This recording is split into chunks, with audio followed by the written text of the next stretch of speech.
Dmitry Tursunov has brushed off the significance of the Roger Federer, Rafael Nadal and Novak Djokovic GOAT debate as he claimed that fans' mouths foamed over trying to work out who would end their career as the greatest of all time.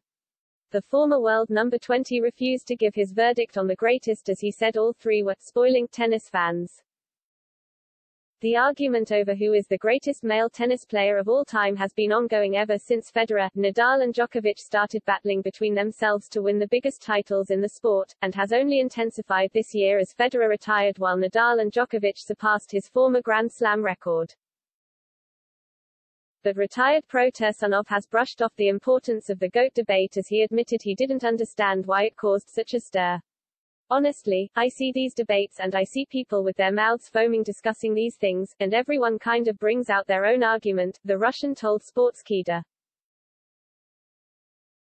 I've never really had that super huge desire to try to figure out who's the greatest of all time and I don't really pay attention to that.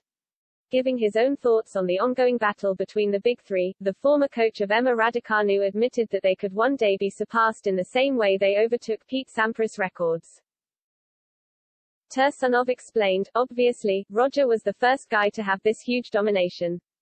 Pete Sampras also had this huge domination in tennis, but I think Roger just took it to another level and then Rafa caught up and followed him and surpassed him and then there is Novak, who has passed Roger and is one behind Rafa. Who knows, maybe someone else is going to become even bigger than all of them. While the seven-time title winner didn't understand the intensity of the debate, he did agree that all three men had taken things to a new level in their bid to be the best.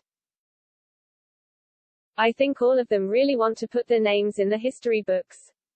That's why I think they're super dedicated, and they push themselves extremely hard. They're willing to sacrifice a lot for that, he said.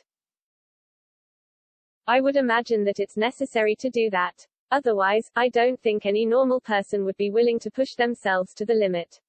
It takes a certain mindset and I think it's pretty ridiculously incredible how you could have three of these people at the same time, just basically each one of them would have been an incredible surpass of Sampras.